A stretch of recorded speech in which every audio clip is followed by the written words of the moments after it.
بسم اللہ۔ اہل قبرص کی بدعہدی۔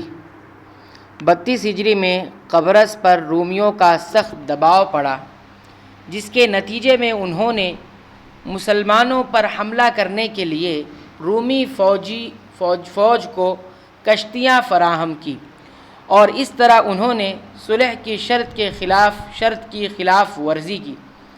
معاویہ رضی اللہ عنہ کو ان لوگوں کی خیانت کا پتہ چلا تو آپ نے قبرص پر قبضہ کرنے کا عزم کر لیا۔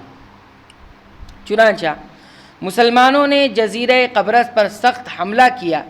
ایک جانب سے معاویہ رضی اللہ عنہ نے اور دوسری جانب سے عبداللہ بن سعد رضی اللہ عنہ نے جزیرہ پر چڑھائی کی اور بہت سو کو قتل کیا۔ بہت سے قیدی بنائے گئے اور بہت سا مال غنیمت حاصل ہوا۔ اسلامی فوج کے دباؤ کے تحت قبرص کا حاکم ہتھیار ڈالنے پر مجبور ہوا اور مسلمانوں سے صلح طلب کی۔ معاویہ رضی اللہ عنہ نے پہلی صلح پر ان کو بحال کر دیا۔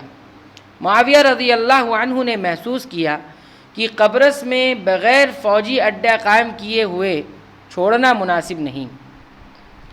فوجی اڈہ ہونے کی صورت میں وہاں کا داخلی امن بحال رہے گا، بغاوت جنم نہ لے گی اور خارجی حملوں سے حفاظت رہے گی۔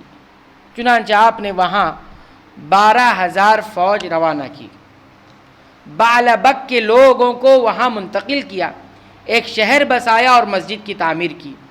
ان فوجیوں کے لیے ماہانہ وظیفہ جاری کیا اور یہ برابر قائم رہا۔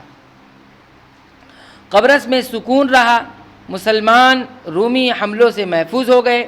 مسلمانوں نے دیکھا کہ قبرص کے لوگ عسکری قوت نہیں رکھتے ہیں، یعنی فوجی قوت نہیں رکھتے ہیں، اور انہیں اپنے مصالح کے لیے استعمال کرتے ہیں، اس لیے ان کا حق ہے کہ مسلمان روم کے ظلم اور بیزنطینی تسلط سے ان کی حفاظت کریں۔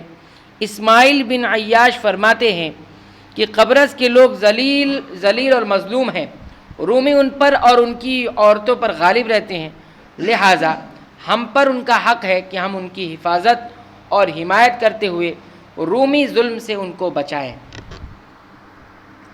معصیت کی صورت میں یعنی گناہ کی صورت میں انسان اللہ کے نزدیک کس قدر ذلیل ہو جاتا ہے۔ اس جنگ کی تفصیلات میں یہ بات بھی ذکر ہے کہ جب ابو درداء رضی اللہ عنہ نے دشمن کے جنگی قیدیوں کو دیکھا تو رو پڑے اور فرمایا، گناہ کی صورت میں انسان اللہ کے نزدیک کس قدر ذلیل ہو جاتا ہے۔ ان لوگوں کو دیکھو، ایک دن تھا جب یہ غالب تھے، کوئی ان کا مقابل میں نہ تھا، لیکن جب ان لوگوں نے اللہ کے حکم کو پامال کیا اور اس کی نافرمانی پر تل گئے تو ان کا جو انجام ہوا اس کو آج تم دیکھ رہے ہو۔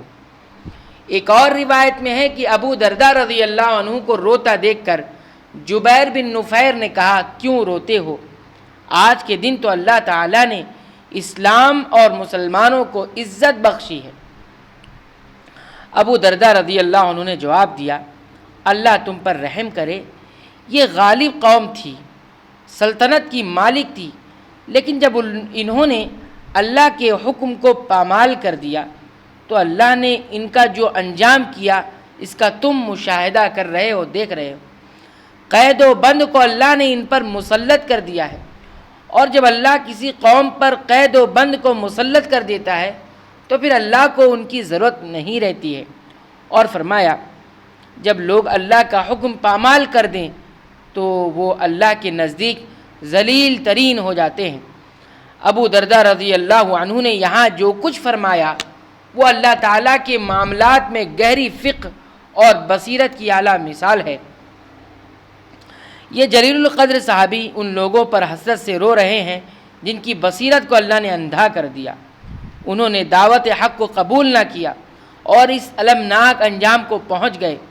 حکومت و عزت چھن گئی اور ذلت و رسوائی ہاتھ آئی، کیونکہ یہ باطل پر ڈٹے رہے اور دعوت حق سے گریز کرتے رہے، یعنی بھاگتے رہے، کبر و غرور کا راستہ اختیار کیا۔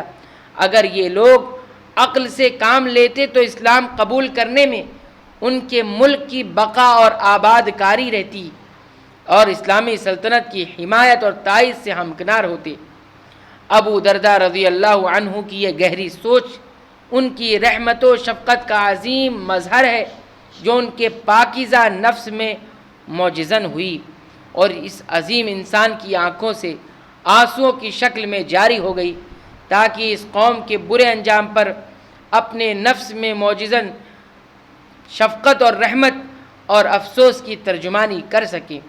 ضلالت پر مداومت، زوال سلطنت اور ذلت و رسوائی میں واقع ہونا اس قوم کا انجام بنا۔ جس طرح ایک مسلمان لوگوں کے اسلام میں داخل ہونے سے خوش ہوتا ہے، اسی طرح کافروں کو ضلالت اور گمراہی میں دیکھ کر غمگین بھی ہوتا ہے، کیونکہ وہ اچھی طرح جانتا ہے کہ عذاب علیم یعنی دردناک عذاب آخرت میں ان کا منتظر ہے۔ مزید دنیا میں وہ قید و بند اور قتل کا شکار ہوں تو اس کا غم اور بڑھ جاتا ہے۔ عبادہ بن صامت رضی اللہ عنہ قبرص کا مال غنیمت تقسیم کرتے ہیں۔ عبادہ بن صامت رضی اللہ عنہ نے معاویہ رضی اللہ عنہ سے کہا، میں غزوہ حنین میں رسول اللہ صلی اللہ علیہ وسلم کے ساتھ شریک تھا، لوگ آپ سے مال غنیمت کے متعلق گفتگو کر رہے تھے، آپ صلی اللہ علیہ وسلم نے اونٹ کا بال لیا اور فرمایا، اللہ نے تمہیں جو مال غنیمت عطا کیا ہے اس میں سے میرا صرف خمس ہے، اور وہ خمس بھی تم ہی پر لوٹا دیا جائے گا۔ اے معاویہ، اللہ کا تقوی اختیار کرو اور مال غنیمت کو صحیح طریقے سے تقسیم کرو اور کسی کو اس کے حق سے زیادہ مت دینا۔ معاویہ رضی اللہ عنہ نے فرمایا، مال غنیمت کی تقسیم میں نے آپ کے سپرد کر دی ہے، شام میں آپ سے افضل اور زیادہ علم والا کوئی نہیں، آپ اس کو مستحقین میں تقسیم کر دیں اور اللہ کا تقوی اختیار کریں۔ چنانچہ عبادہ رضی اللہ عنہ نے مال غنیمت کو تقسیم کیا اور ابو درداء اور ابو امامہ رضی اللہ عنہما نے اس سلسلے میں آپ سے تعاون کیا۔